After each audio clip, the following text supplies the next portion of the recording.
السلام عليكم، كي دايرين؟ لاباس عليكم؟ بخير صحيحه؟ نتمنى تكونوا كلكم بخير. مرحبا بكم في قناه انس وشهوات انس. اليوم ان شاء الله غادي نوجد معكم واحد البسبوسه ملكيه بواحد لاكريم سهله وكتجي بنينه بنينه بزاف. بقاو معايا تشوفوا المقادير وطريقه التحضير. ودابا غادي ندوزو على بركه الله المقادير. اول حاجه غنحتاجو ليها كاس معمر ديال سنيده، لان غادي نسقيوها ما غنحتاجوش نديرو سنيده بزاف. عندنا كاس لاروب ديال الزيت، عندنا كاس د الحليب دافي، عندنا جوج بيضات، عندنا دانون من الافضل تلقاوه الا كان د الحامض، انا ما لقيتش ديال الحامض. دانون فاني. عندنا هنا جوج كيسان ديال السميده رقيقه كيف ما كتلاحظوا من النوعيه الجيده. عندنا هنا الكوك، غادي نحتاجو جوج معالق د الكوك. عندنا فاني، عندنا خميره، وعندنا غناخذوا ان شاء الله حامضه. هادو بالنسبه للمقادير ديال البسبوسه. غادي نخدموا البسبوسه ومن بعد غادي ندوزو باش نخدموا لاكريم. بقاو معايا ندوزو لطريقه التحضير. دابا غادي ندوزو على بركه الله للطريقه. اول حاجه غنهرسوا جوج بيضات. بسم الله.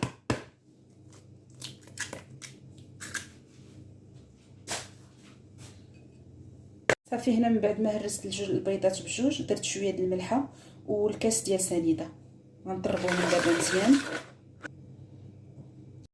من بعد هنا ما طربنا البيض ديالنا غادي نحك فيه حامضه. بسم الله.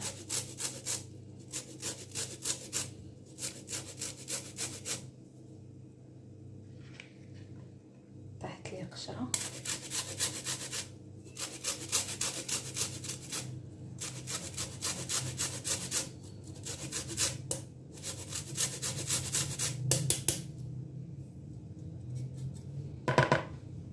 غادي نزيدو نطربو. غادي نزيدو الزيت.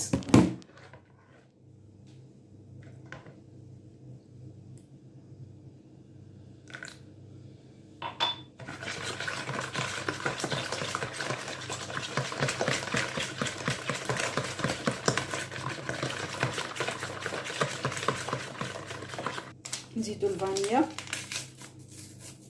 نقدروا نستغناو عليها الا بغينا، حيت درنا الحامض. الحامض حتى هو راه كيعطي نكهه زوينه بزاف.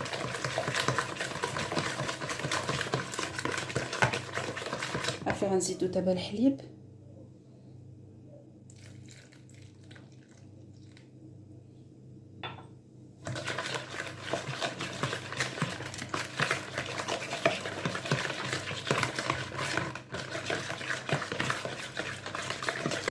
من بعد ما طربنا كلشي غادي نزيدو دانون.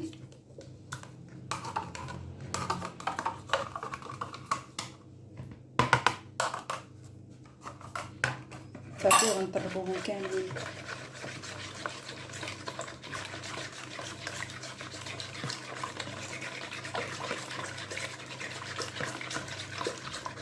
من بعد ما طربنا دانون غندوزو باش نزيدو جوج معلقات ديال الكوك. كيعطيها الكوك واحد الهشاشه كتجي زوينه بزاف. المعلقه الاولى والمعلقه الثانيه.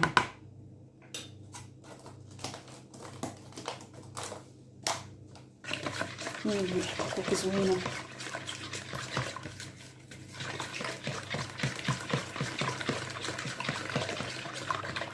هنا غادي نزيدو السميده، ما نديروهاش كلها دقه واحده، حساب نديرو الكاس الاول ونزيدو معاه الخماره.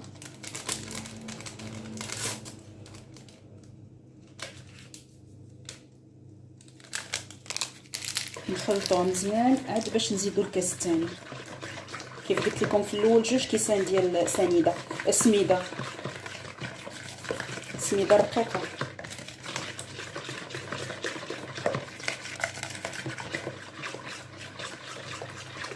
نحاولوا نخلطوها مزيان باش ما تبقاش دايره لينا هذوك الكريات لتحت.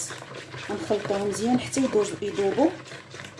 دابا غادي نزيد الكاس الثاني، نزيدوه بالتدريج شويه بشويه.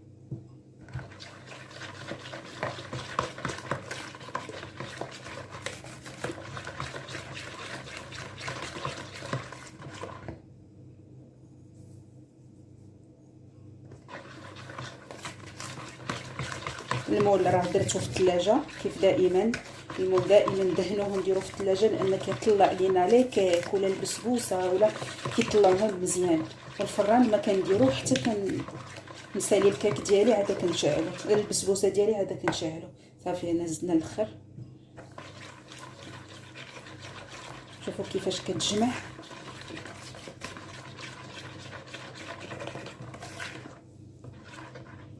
هانتوما البنات شوفوا القوام ديالها كيفاش كيكون. صافي دابا غادي نديروها في المول ملي غنجبدوه من الثلاجه. الفران غنشعلوه اللي عندها ديال الضو 180 درجه، اللي عندها ديال الغاز نشعلو لتحت حتى طيب لينا عاد باش نديروها الفوق تحمر. ها هو المول ديالي من بعد ما خرجته من الثلاجه، كنكون دهنه بالزبده والسميده. صافي دابا غادي ندير عليه الخليط ديالي. بسم الله.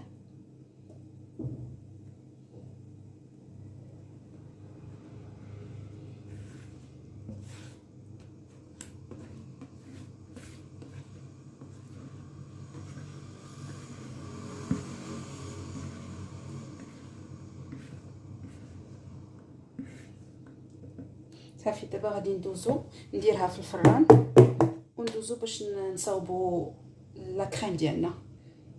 صافي هنا من بعد ما درت البسبوسه ديالي طيب، هنا راه صوبت ليها السيرو باش غادي نسقيها. شوفوا كيفاش جا عاقد. درت فيه نص كاس ديال سنيده، 2 كيسان ديال الماء وطريفه الحامض. بالنسبه للحليب غادي نحتاج ليها 2 كيسان ديال الحليب. بسم الله.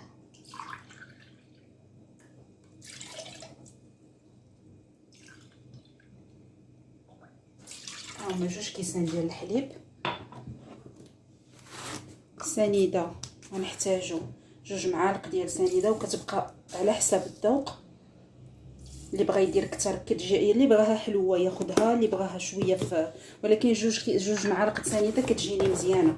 بالنسبه للمايزينا عندي المعلقه فهنا، غادي ندير 2 معلقات.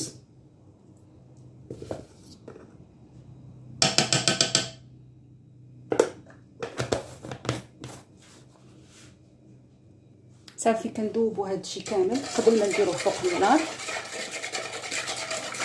كنحركوه مزيان حتى كنحسوا بكلشي داب. غنبقى هنايا المايزينا. ملي كنحس بكلشي داب كنزيدوا عليهم 2 معالق ديال الفرماج. ما عندناش الفرماج ديال الحك كنزيدوا 3 د الفرماجات. انا غادي ندير 3 د الفرماجات متى تذوب ليا هذه سنيده والمايزينا، يدفى ليا الحليب باش يذوب ليا الفرماج. عاد باش غادي ندوب الفرماج. دابا غادي ندير لاكريم ديالي فوق النار وندوزو باش نكملوا الشكل النهائي ديال البسبوسه. هذا صافي هي البسبوسه ديالنا من بعد ما خرجت من الفران. غادي نسقيها كيف قلت لكم بهذاك السيرو. داكشي علاش ما درتش في الاول السكر بزاف باش ما تجيناش حلوه بزاف.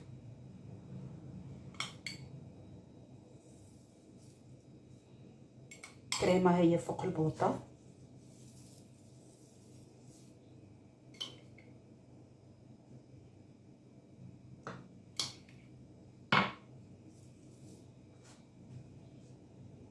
صافي دابا من بعد ما سقيتها مزيان، ها هي الكريمه ديالنا. شوفوا كيفاش جات زوينه بزاف. غادي نخويوها هنايا.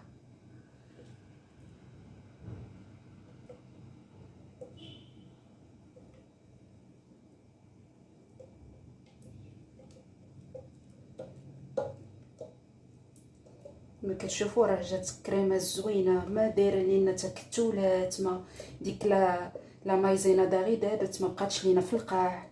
الفرماج حتى هو داب كيجي زوين بزاف. صافي دابا غنحيد هادي.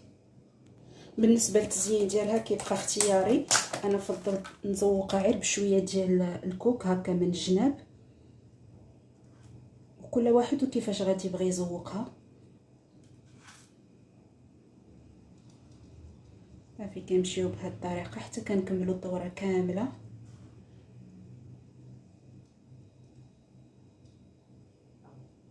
هنا غادي ندير نحك شويه الحامض من الفوق.